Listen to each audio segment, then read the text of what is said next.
Hello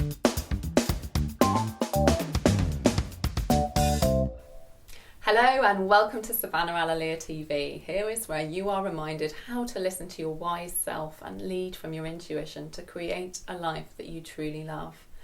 Now, as you know, there are no gurus here because you are your own guru. I'm simply here to remind you to pay attention to that guru inside of you. You might say that you don't have a guru inside of you, but you absolutely do, because all of us do. And when you learn to listen to that part of yourself, to speak its words and express from that inner place, that's when a kind of magic happens in your life and in the world. Today we're going to talk about women in business. Now, since the middle of the last century, women working in business has become a thing, and rightly so, because women, as much as any man, have the right, if they so choose, to work and earn their own money. And whilst the positions of CEO or women CEOs is still lower than men, the number of women in positions of power is slowly increasing. However, there are three ways in which women still approach business that need to change now. And when I got this question from Laura, I got super excited to chat with you about these things that women are not getting right for themselves in business. Now, Laura writes, "Dear Savannah, thank you for taking the time to read my email." Thank you for writing in, Laura. "I love your work and I hope you'll be able to answer a few points for me on Savannah Alalia TV and hopefully help some other ladies in the business world too. I have been working in the corporate arena for most of my adult life and I've managed to climb up the ladder and I'm now part of senior management in a multinational company. Congratulations. But I feel my success has come at a huge personal cost. I find myself feeling very masculine and like I have to fight to be heard in meetings.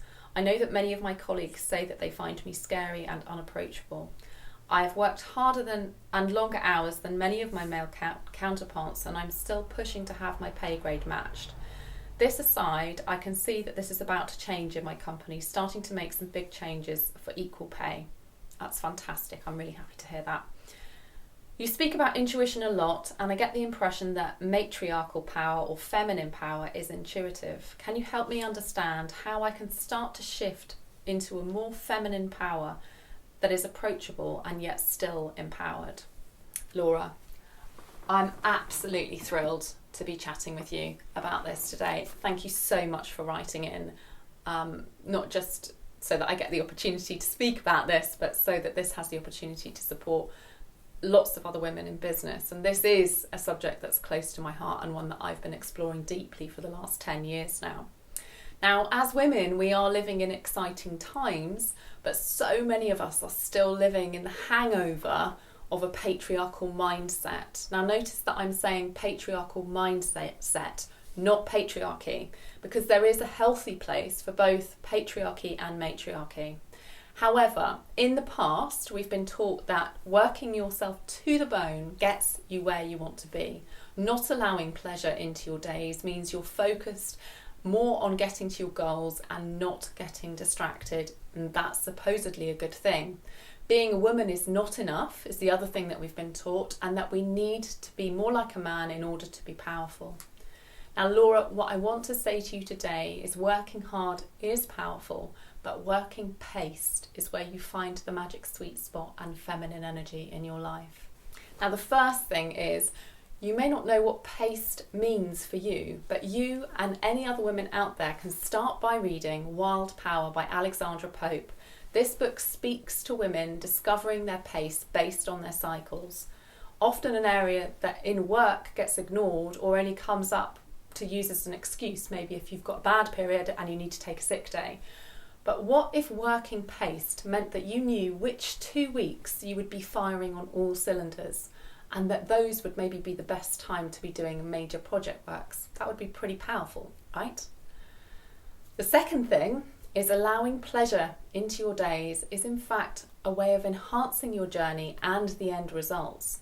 There is less striving or pushing and more opening to finding ways to reach goals creatively and enjoyably. A great book to read on this subject is Pussy, a Reclamation by Regina Thomas Hauser. Thirdly, being a woman is enough when it comes to being powerful. You just need to realise it in order for you to be able to tap into that feminine potential. Now, if you're interested in learning more about this, then you can take a look at a programme that I run called Ladies Lifting Ladies When Intuition Leads in Business. It opens up again January 2020. You can jump on a wait list at www.ladiesliftingladies.com. I'd love to have you on board, Laura. That's all I've got for you today. If you want to share in the comments anything that's helped you to connect to that feminine power, then please do. In the meantime, jump on the mailing list to stay reminded and connected to your intuition, plus some special things that I only share in email. Remember to trust your instincts and to follow your intuition, because the world needs your voice and the magic it brings to us all. I look forward to chatting with you next time on Savannah Alalia TV. Take care and talk soon. Coming soon, a programme that supports you to know what your world would look like if you and all the ladies around you honoured you, the ultimate in feminine power. Join our waitlist at www.ladiesliftingladies.com.